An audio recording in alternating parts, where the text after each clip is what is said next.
Welcome to our Crowdcast with Walt Shaub. My name is Zoë Reiter. I'm the director for the Project on Government Oversight. For those of you who don't know the Project on Government Oversight, we're allowed one acronym and it's POGO, Project on Government Oversight. POGO's been around for 40 years, investigating and exposing corruption and the abuse of power, and really pushing for the reforms that make government truly accountable to the public interest. And we are especially excited today to have all of you on board for this conversation with Walt Shaub. So for those of you who don't know, I think most of you probably do know, Walt Shaub was director under President Obama and then President Trump for a short while of the once relatively unknown Office of Government Ethics, which was created in 1978 as part of the post-Watergate reforms. From the time of his leadership at the Office of Government Ethics to now, Walt has become one of America's leading anti-corruption voices, working tirelessly both from inside government and from out to advance the reforms necessary that will prevent our public officials from abusing their office for private or personal or political gain. I could not be more thrilled today, both to have Walt as one of my colleagues at the Project on Government Oversight and to have a chance to talk with him today about how we're doing in this country in terms of the reforms necessary to fight federal corruption. And also to have that discussion with all of you. We have over 300 people registered for this session, and we're really excited to leave a lot of time, as much time as possible, for questions from the audience. So before we jump in to the discussion with Walt, I'm just going to say a little bit about how this Crowdcast platform works. First of all, you'll see that you can say something nice in the chat channel. You can also pose a question using the Ask a Question function, which is in the lower middle of the computer. Really feel free to ask a question. You can also vote up questions. So if you see someone has posed a question that you're really interested in, really just vote for it, and that'll help get it to the top.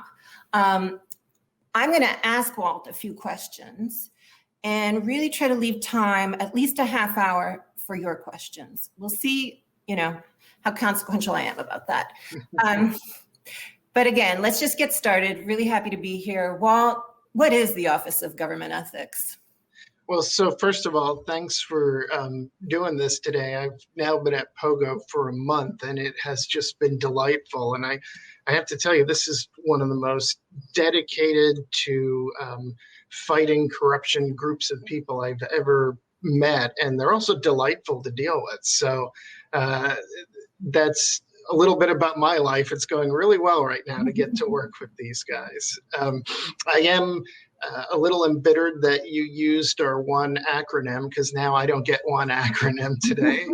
We promised to avoid acronyms to avoid losing folks. So I worked at the Office of Government Ethics for many years before becoming director, and it's a tiny little agency of only between 70 and 80 people, but it oversees an ethics program in the executive branch that consists of about 4,500 agency ethics officials.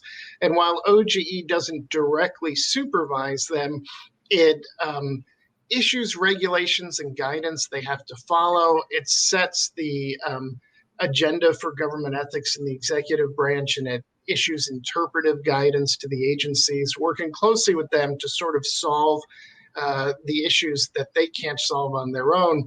If you picture it as sort of a pyramid, there's 4,500 people on the front line dealing with agency ethics officials and helping them with government ethics issues. The next tier up is sort of the supervisory lead people. And the next tier up is the top few people in the central office of an agency. And each tier can handle 95% of the questions that come to them. And then the next tier handles the few that can't. And they can handle most of the ones that come to them. And the few they can't, the next level handles. And then ultimately the hardest ones come to the Office of Government Ethics, and they work with the agencies to solve those issues. It also advises the White House And it reviews the financial disclosure reports of senior presidential appointees whose positions require Senate confirmation. And that's an area probably where OGE has the most influence, because it forces the top nominees to commit to certain steps through ethics agreements to resolve their conflicts of interest before their paperwork can even go to the Senate.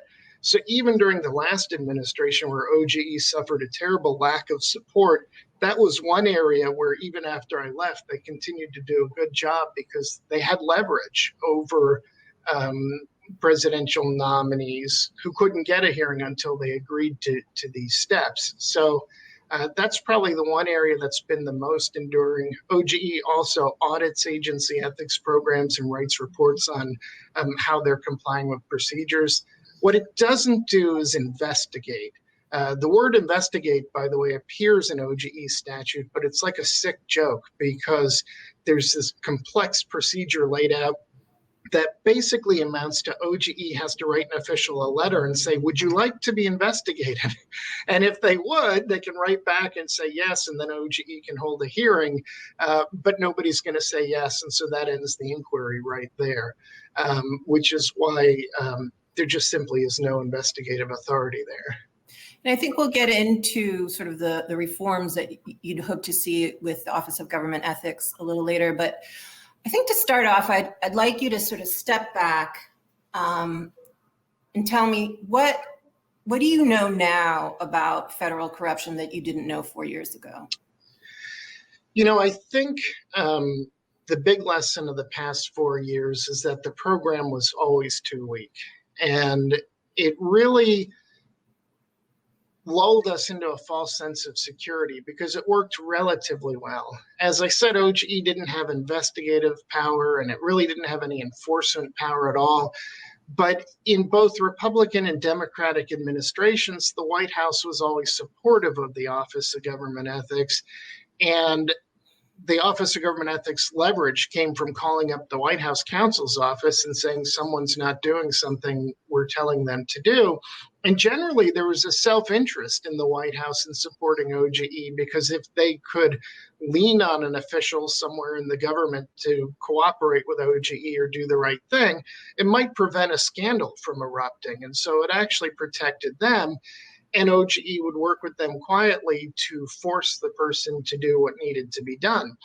In a number of hearings in the 80s, and I think even in the 90s, but definitely in the 80s, OGE's former directors testified that the threat of going public with any concerns was often enough to rein officials in. And again, the White House had an incentive to cooperate because the danger was OGE would go public, and working with OGE, you could get somebody in line pretty quickly. When that system broke down was when the White House stopped being supportive of the Office of Government Ethics. And then officials throughout the government felt comfortable saying, well, I don't have to do what you say.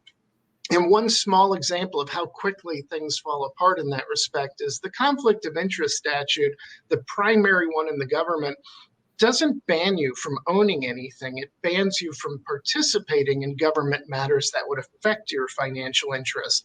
And so we would go to someone and say, you need to divest this conflicting asset. And they would say, show me the regulation, show me the statute that says I have to divest this.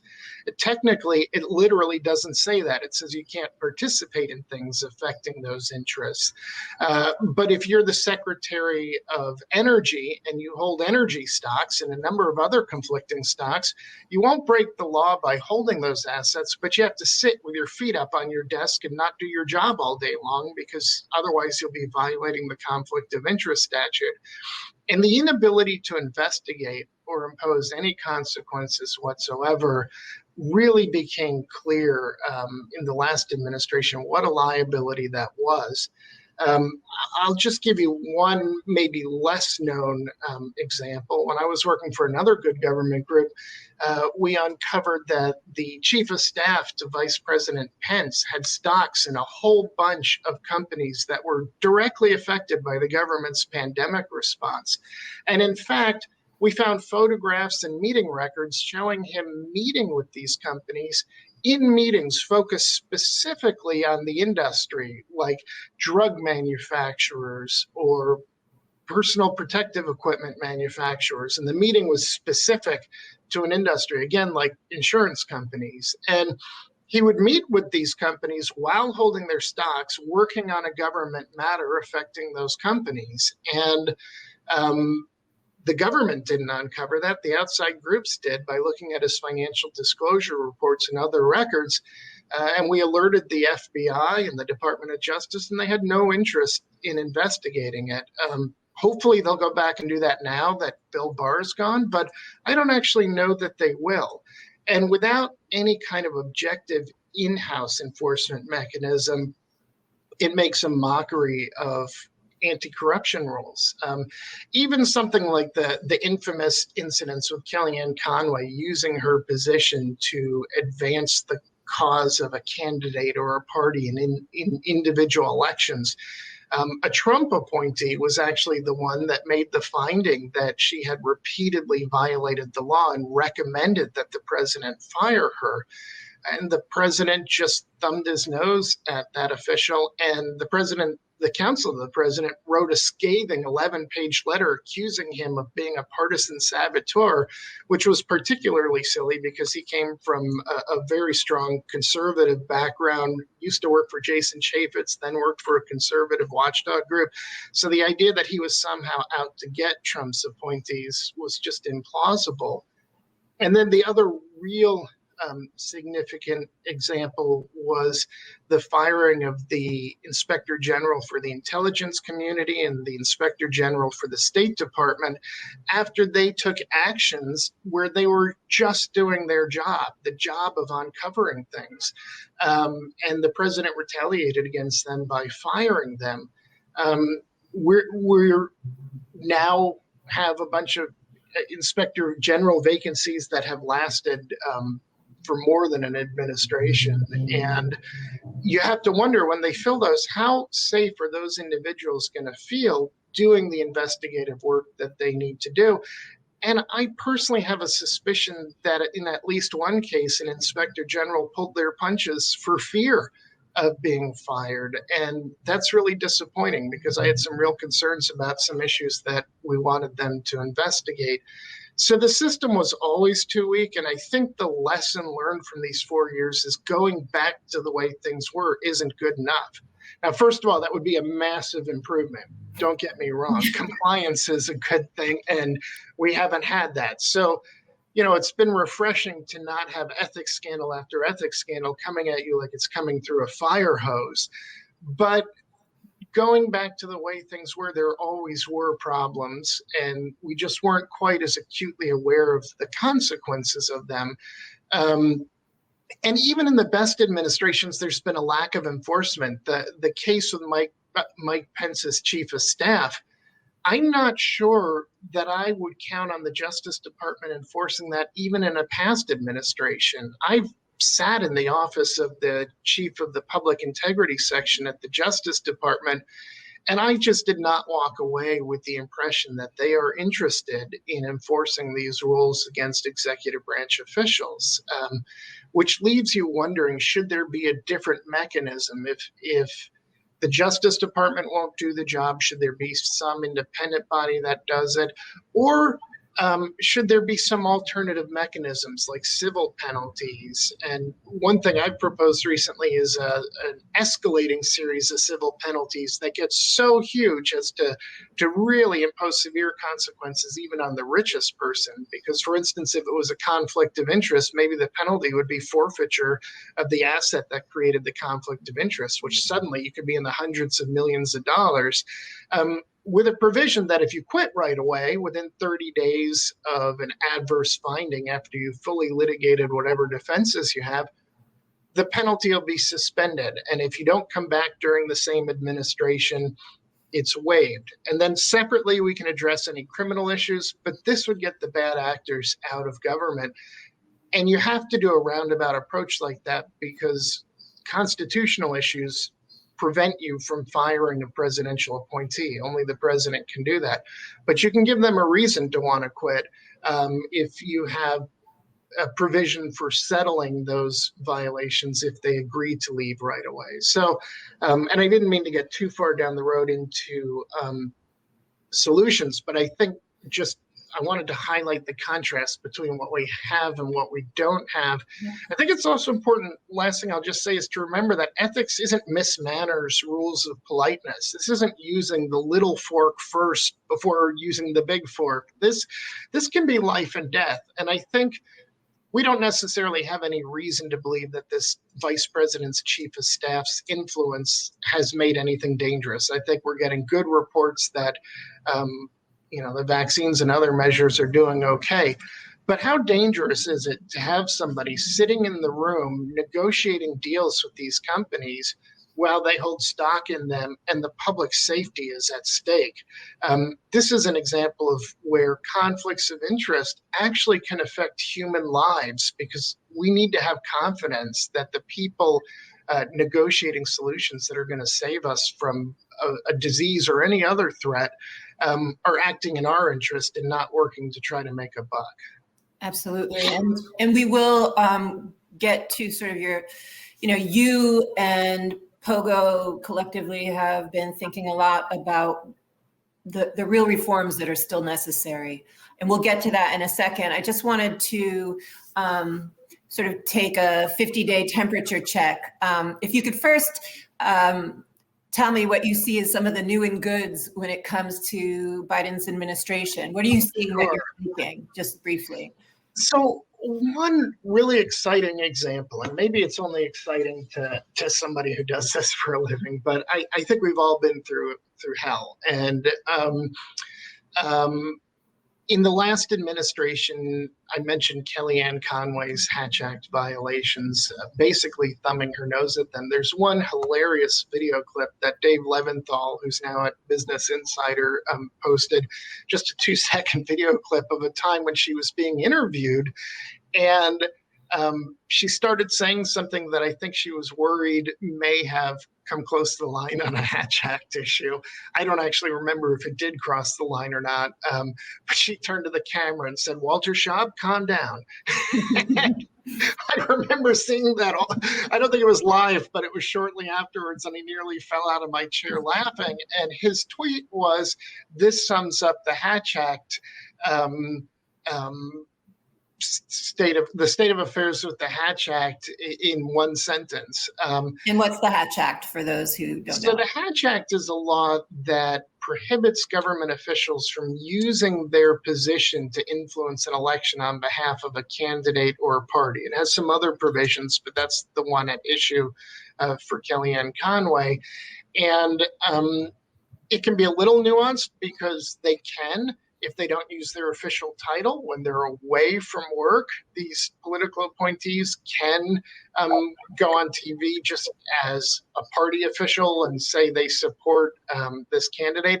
But if they're appearing in their official capacity, or if they're talking from the White House, the rule exists to draw a line between government that performs certain functions objectively and political party issues. And while I think the critics of that law in the last administration were frustrated because they thought, oh, it's strange that you can say these things in some contexts and not others, this is a law where Congress decided to put the line, to push government officials back a few steps from the line.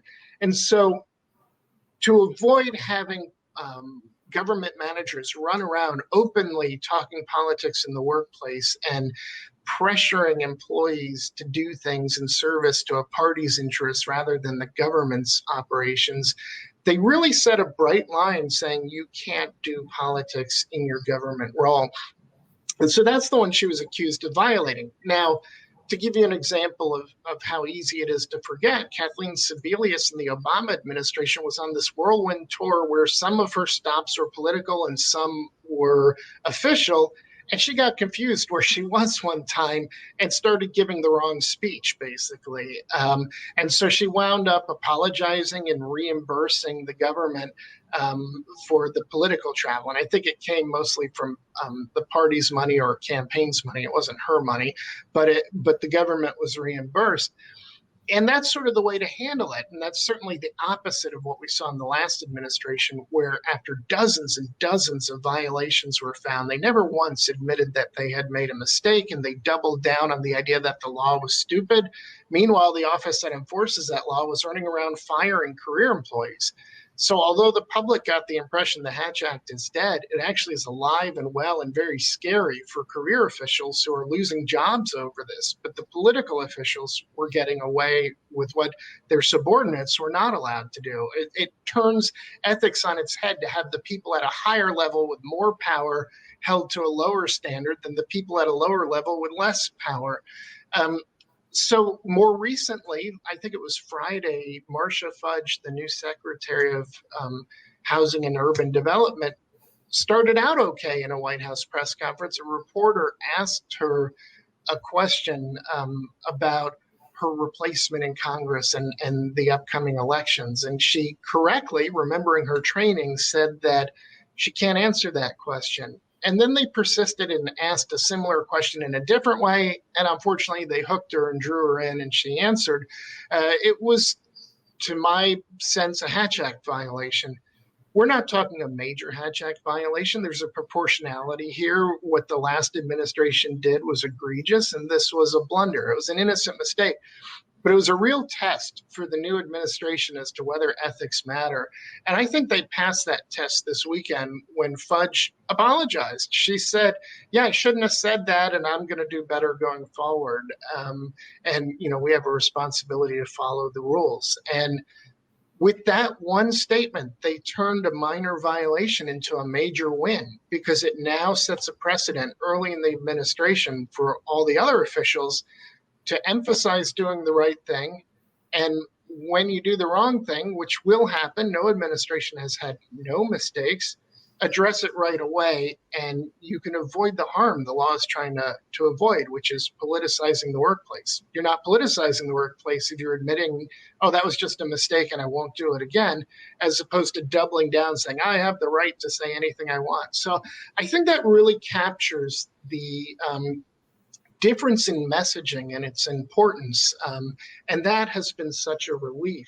I think also I'm really excited about President Biden's ethics executive order. It didn't have everything I hoped it would have in it, but it was absolutely stronger than both the Trump administration and Obama administration ethics executive orders. It has new provisions that go further and address new categories of things. And so that's a really positive step. And Biden has also emphasized the importance of the Justice Department's independence, a message that the new Attorney General, Merrick Garland, reiterated during his congressional nomination hearing when they grilled him about the White House's role. And although a lot of people, including us, would like to see some accountability for some things that happened in the past 4 years, I think it's actually a commendable thing that President Biden has said, I'm going to leave that to the Justice Department. I'm not going to weigh in and say you should prosecute people, because that's not what a president should do. So I think that's important. And I also think it's good that President Biden praised the House for passing H.R. 1, the For the People Act, which has ethics provisions, voting rights provisions, and a number of other important things in it. So I think those are the big wins so far. Yeah, I think that's right. And those are excellent new and goods. But I do want to touch on a bit of a report card that you gave through Washington Post. You did an op-ed on Biden's first 50 days. And correct me if I'm wrong, but I think the long and the short of it is that you said Biden is perilously delayed on making the changes necessary in the time likely to fulfill his campaign promises to fight government corruption. Yeah, and that's a good way to put it, is to emphasize that it's a timing issue. Obviously some people reacted differently, and I certainly heard the folks on Twitter who said, you got to give him more time. We're dealing with a pandemic and so forth. And I absolutely agree that he should have more time. The reality is he doesn't have more time, and he has a big staff and could be appointing somebody to lead this charge without taking away from the other priorities, because there are lots of people in the White House who are doing nothing related to the pandemic or immigration or the other issues making big headlines right now. And some of those other people doing other things could be focused on government ethics. I think where I would sum it up is he's doing a really good job on compliance and on messaging for his staff. And he's moved the bar a little bit with this government ethics executive order. But none of that will protect us from a future administration. And that goes back to the comment that the ethics program was never strong enough. The weaknesses that the Trump administration exploited are still going to be there the next time you get a president who wants to do that again come in. And, we have a breather right now. I don't think this guy wants to do that, but another one might. And it's no longer hypothetical because it's happened once already. So it's important also to remember that President Biden made some really big promises on the campaign trail. He issued this whole platform that really pitched himself as the anti-corruption candidate. And some of the things in there were really exciting. And I just have a short list. I'll rattle off a few of them. He talked about a whole new agency empowered to do investigations and even issue subpoenas, which currently inspectors general can't do, and impose civil penalties, which was the thing I was talking about, is having an alternative to prosecution so that, an ethics law that has severe penalties isn't much of a deterrent if it isn't used, but a civil penalty provision might be used more than the current criminal law is. Tighten loopholes in disclosure laws, increase whistleblower protections, increase IG Inspector General independence, codify his ethics executive order into law so the next president can't just rescind it the way President Trump rescinded Obama's ethics executive order.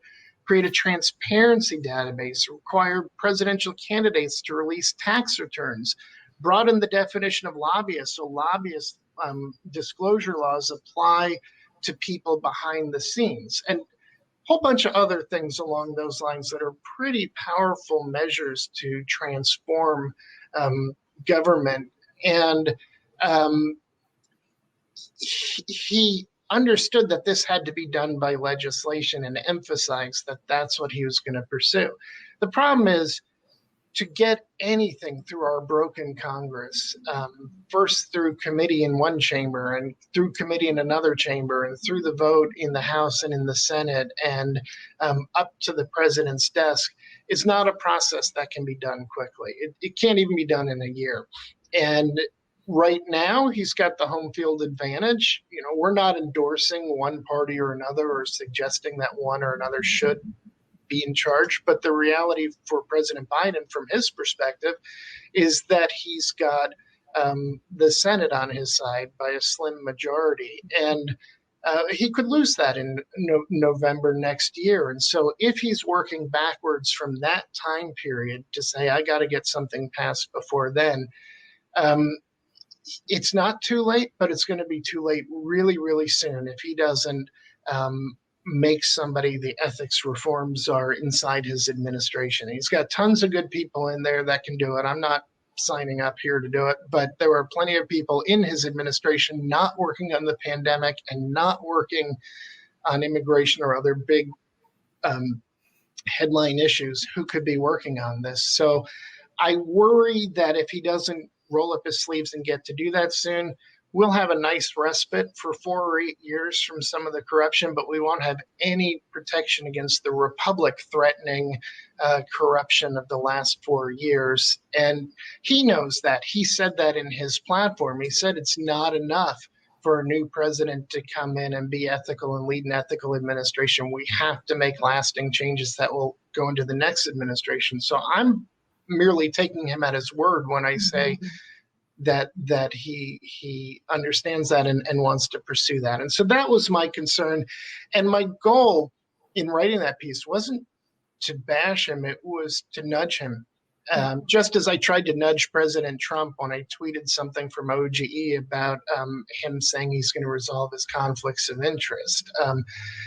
As citizens, it's our job to push our leaders to fulfill things, and because other people are going to be pushing them to pursue other priorities. And if we don't demand anti-corruption reform loudly and often and early, we're not going to get it. Somebody else will get the thing they're pursuing.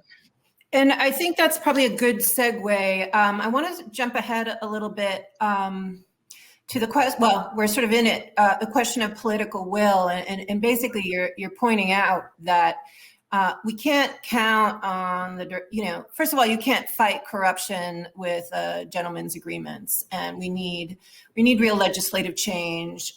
We need stronger action from the executive branch. We need, better capacity, better enforcement, to give the anti-corruption teeth, anti-corruption arm of our federal government much better teeth, right, to pursue that agenda.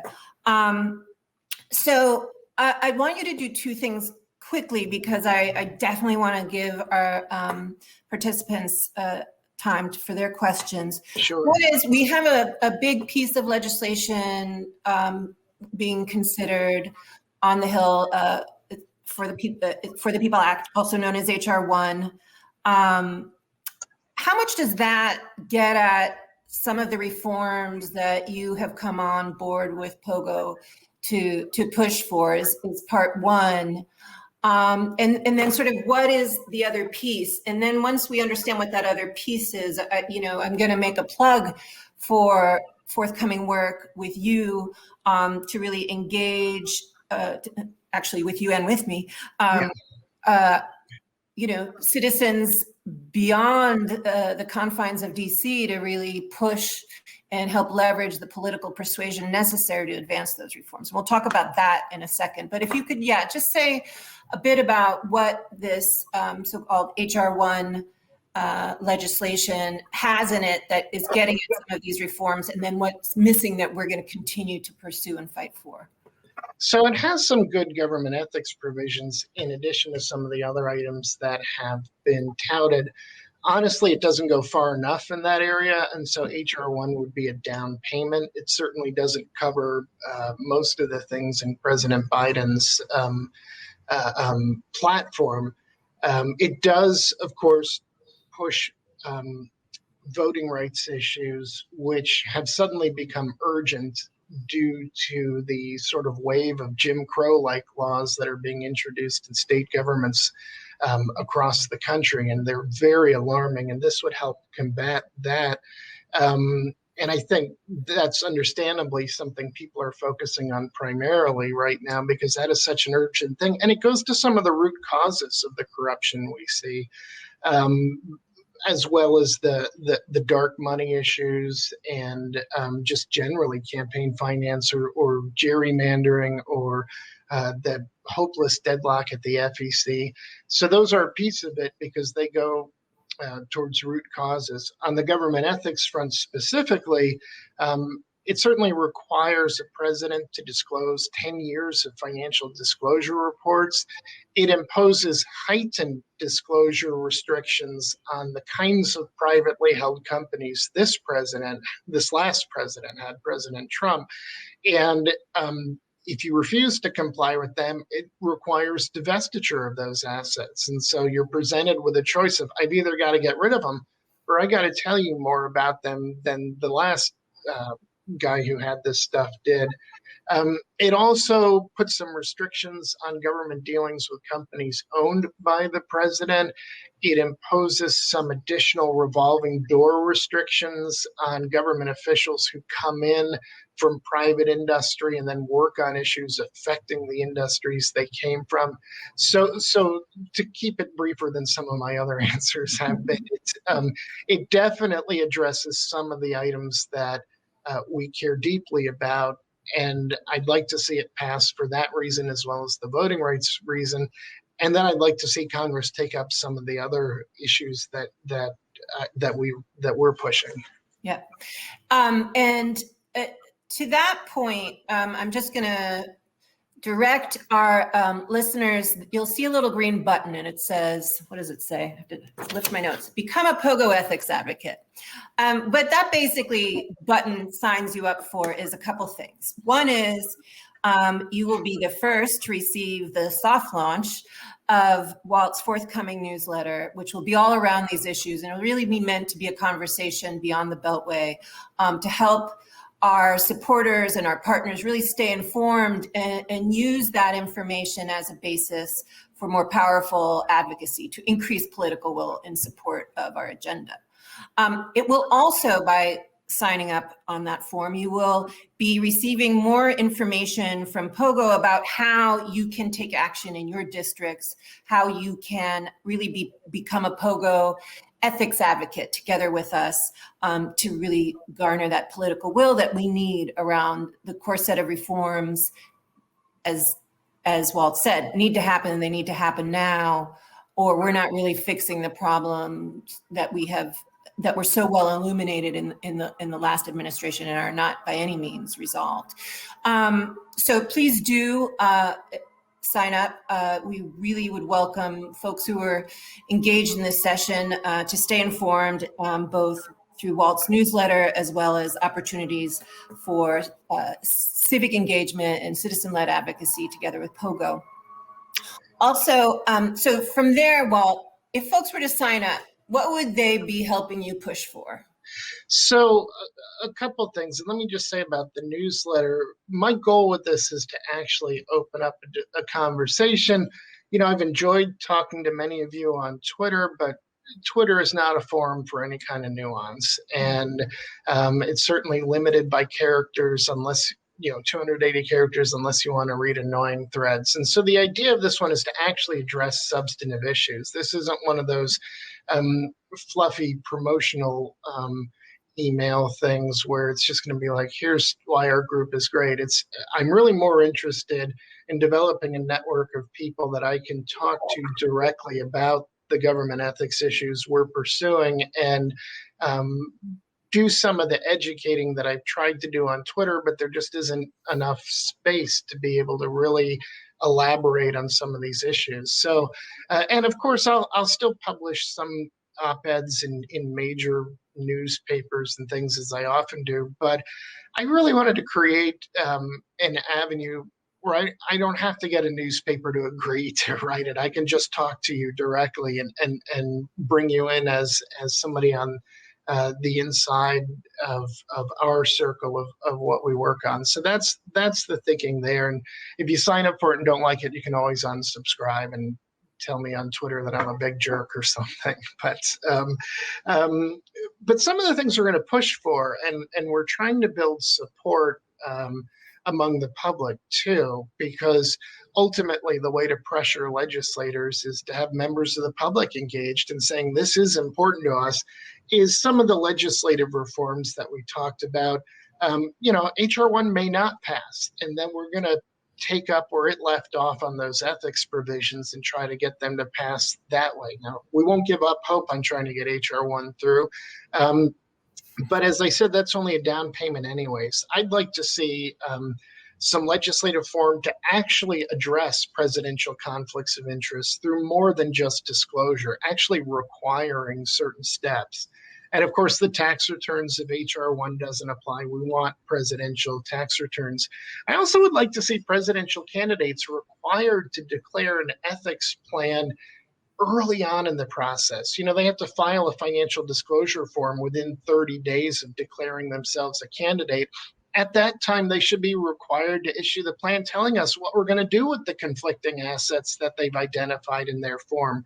And the idea being, you could file an amendment and update it if you want, and hopefully it'll create a pressure upward, because nobody's going to change parties over a conflict of interest. Nobody's going to go from voting for Hillary Clinton to voting for Donald Trump, or for Donald Trump to Hillary Clinton. They're just too far apart. But if they had to disclose this early on before even the primaries, then the public could put pressure on these candidates, saying, these candidates read the polls, they could learn that their proposal wasn't going well, and they need to come back before the next debate with a stronger plan for what they're going to do about their own ethics and get bidding upward. I'd like to see expedited judicial enforcement of congressional subpoenas. The congressional oversight process just broke down in the last administration. They're still litigating over Don McGahn's subpoena, and Trump isn't even in the White House anymore. So that mechanism for getting at issues has just failed. And there's no reason Congress couldn't pass legislation expediting that process. Mm-hmm. We want to take steps to protect the independence of Department of Justice and Inspector General investigations. We want to pursue whistleblower reform. We want to pursue the Office of Government Ethics or somebody else having investigative capability. So, I've actually got a really long list, but we won't have time to get your questions if we go into it. But that's what this newsletter will do. It'll be a chance to talk to you about some of these proposals in more detail and some of the minor ones and major ones, too, to highlight a bit. And I would also point our viewers to the Baker's Dozen, which is our whole complete agenda for policy reform in Washington that we just published about a month ago. And if you really want to deep dive, but there's no better place to have this conversation than with Walt. So I'm very excited about the newsletter. Now, Walt, I'm going to do something terribly cruel to you, which is we have 19 minutes left and we have 18 questions. So you're going to have less than a minute to answer each question. You can pass on a question if you don't feel comfortable, like you don't, it's not something you've looked into. Sure. And also I want to point out to folks that Walt can answer questions. Apparently, I've been told by the good ghost that Walt can answer questions after the crowdcast that we made. Oh, good. So I'm going to start with the most upvoted, and it's probably the most So people want to know what you know and can say about the Elaine Chao, Mitch McConnell, and her family's transportation company. Are you aware of any bills that might have been shepherded through by Mitch McConnell and what ethics laws might have been violated? Now, I understand you're not an investigator and feel free not to speculate, but you have less than a minute to answer that question. So on the ethics front, I think the coverage has been pretty good and highlighted the things involving her going on TV with her father to promote his business. And there was a lot of talk about the Justice Department declining prosecution. As depressing as this is going to be to hear, maybe it highlights the weakness of our ethics laws right now. That part is probably not a violation of criminal law. That was certainly a violation of the standards of conduct, prohibition on misusing your position. But the remedy for that is firing, and the president didn't fire her. There is another law, 18 U.S.C. 205, that prohibits representing someone else before the government. And there was talk in the IG report, the Inspector General report, that she communicated with the Department of Homeland Security and sort of pushed them on granting a visa to a recipient of her family foundation's fellowship. I suspect that was the activity that led to the referral to the Department of Justice because it potentially implicates that law. I can't say that she violated it, and I can't say that I'm surprised that the Justice Department didn't take it up and look into whether it was a criminal violation, because as I said, they weren't good about doing that in more compliant administrations. But there are issues there, and there's a possible violation that could have been investigated in more detail. Thanks. Now you only have 30 seconds for this next one. Just kidding. For Gene Amick would like to know, what can we do to put teeth into the emoluments clause? The short answer is I'd like to see Congress create a mechanism both for private litigants to get standing, because the lawsuits that were brought, the only two decisions that touched in passing on the substantive issue of whether the emoluments meant what the plaintiff said it meant, agreed with the plaintiffs, but they couldn't get standing to sue, which means they couldn't show that they were the ones who had a right to sue. And so I'd like to see Congress create a right either for members of Congress or members of the public to bring those lawsuits. That's great. Thanks. Wizards Lady has a very intricate question. I'm not going to ask the whole question, but if you could just say a bit on how we protect the independence of the inspectors general. I think the short answer to that is they should be given for-cause removal. Right now, the president can fire them for any reason or for no reason at all, as long as he gives the Congress notice. And the last president just said, I've lost confidence in them. There should be a standard that can be met. The inspector general should have a right to go into court to sue, to enforce that right. The law should limit the president and the government to only using whatever information or evidence they turned over to Congress in advance. So if they played hide the ball with Congress, they're out of luck when they go to defend themselves in court. I think that's one way. And another way is to make sure that the law says the IG can only be replaced by somebody inside that IG office, so that a president can't just put, a loyalist in the position after firing an IG. Thank you.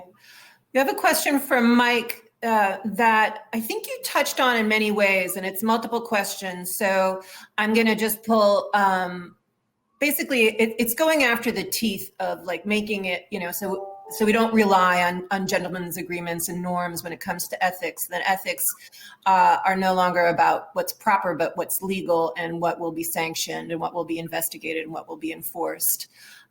So how do we codify White House ethics requirements, first of all? So, for instance, H.R. 1, which I mentioned, has provisions drawn from the Obama ethics executive order. President Biden talked about creating his own ethics executive order, and in his campaign promises said he would seek to have Congress codify them. What he means by that is just simply write a law that establishes the same requirements. And I think if that were offered up as a clean bill that addressed the specific issues addressed in the ethics executive order, legislative drafting experts would have to change the language to fit into a legislative format, but they could just pass a law imposing the same requirements. And I would love to see them do that. And does HR 1 or any other proposals sort of beef up the ability to, subpoena? So Mike's second question was, how do we stop the White House from obstructing oversight efforts from Congress?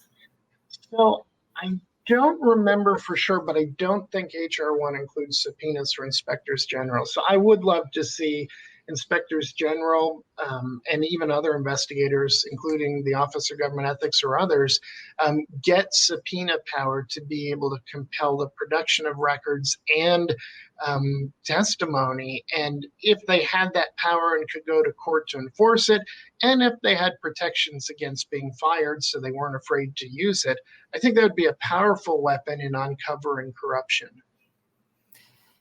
Great. And Christopher Johnson's next question is very much along the same line. So maybe I'll give you another minute to sort of add, how do we want to strengthen and protect truth tellers in the U.S. government? Yeah, during the lead up to the impeachment trial, the first impeachment trial for President Trump, the Department of Justice had killed the reporting of the whistleblowers' allegations to Congress initially, and they finally broke free and were released to Congress. And the IGs wrote a letter saying all of the threats and talk about whistleblowers, as well as the sabotaging the reporting of their information, undermine people's willingness to be whistleblowers through official channels.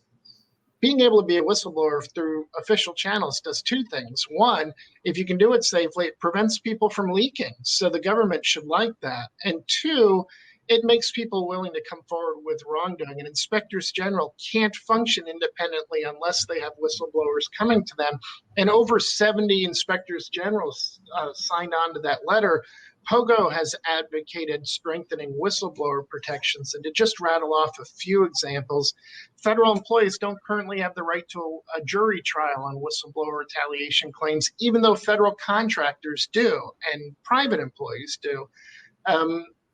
protect whistleblowers from retaliatory investigations, protect them from security clearance revocations by creating bodies that can adjudicate these things, give the intelligence community more ability to report wrongdoing through safe, secure internal channels, create an automatic refill mechanism for when the Merit Systems Protection Board, which hears many employees' appeals and complaints of whistleblower retaliation, Trump let that become completely vacant, and there was nobody on the board that hears those appeals.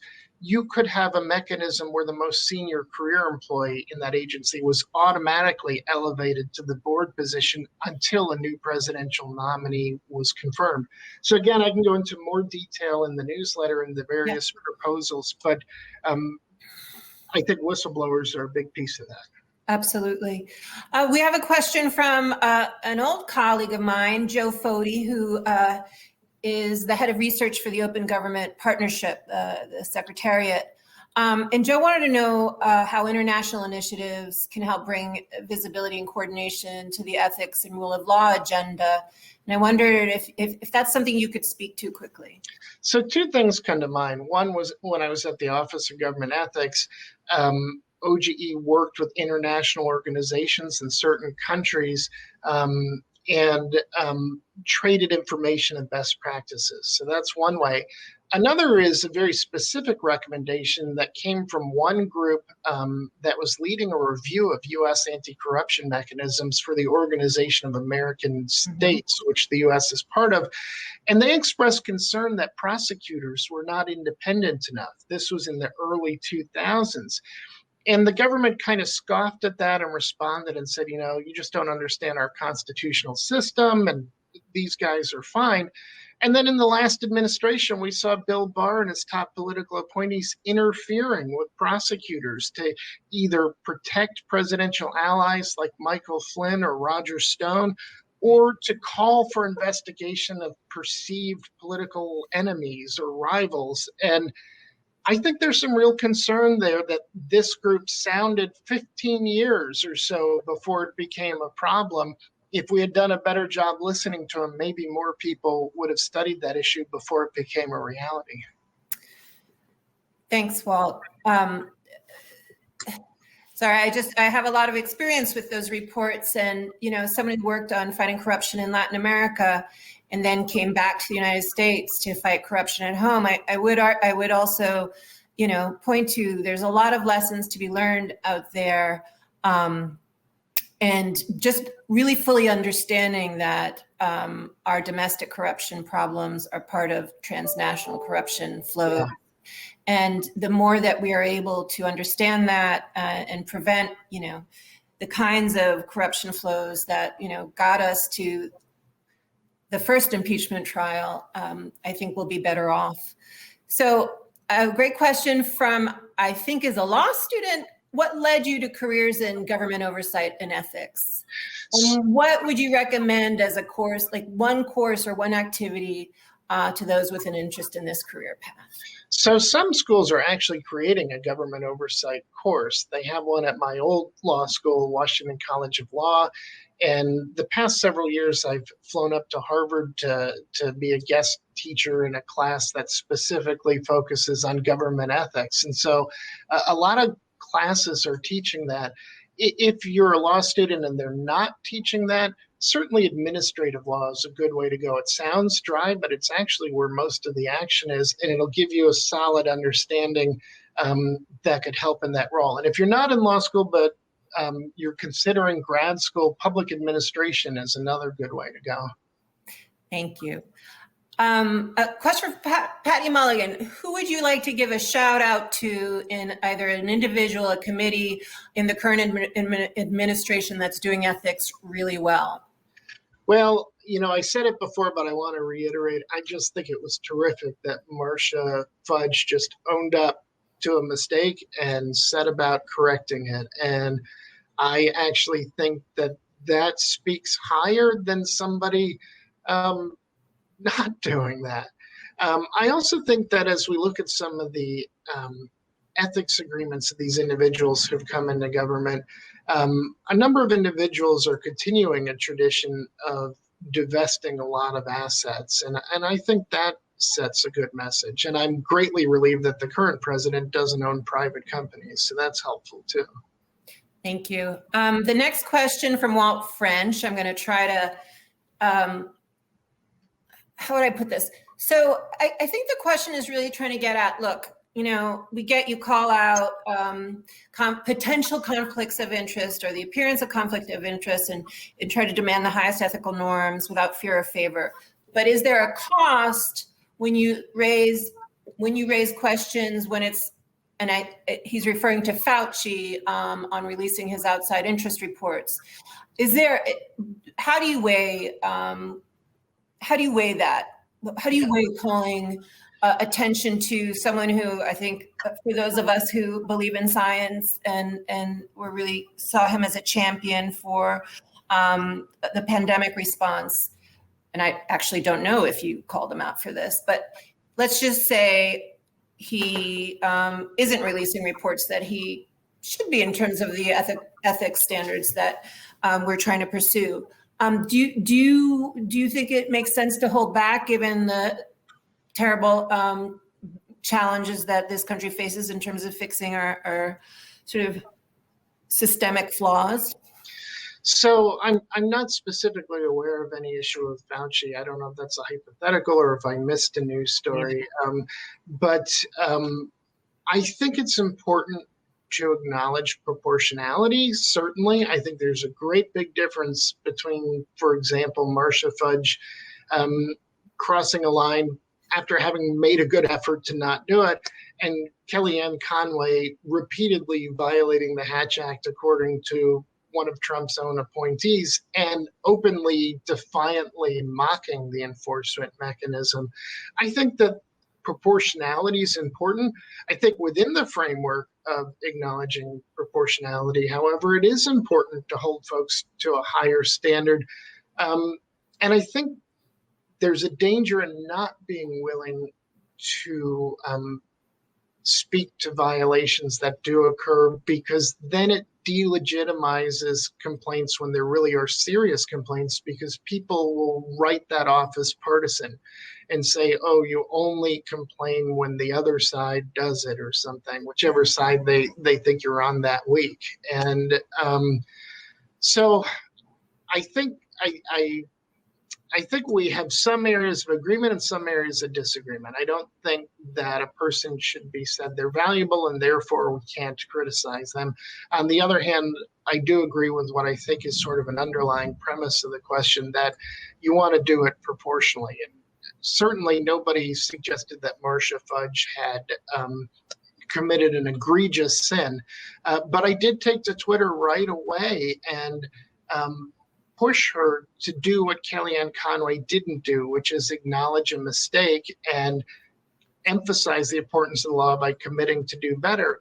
And in fact, I have reason to believe that that helped, because I got an email on Saturday from the White House after she issued her statement saying, we just would like to flag this statement for you. And so then I decided, well, there has to be a carrot with the stick. And so I went to Twitter and praised her for doing the right thing, because I think if you want people to do the right thing, you have to reinforce good conduct.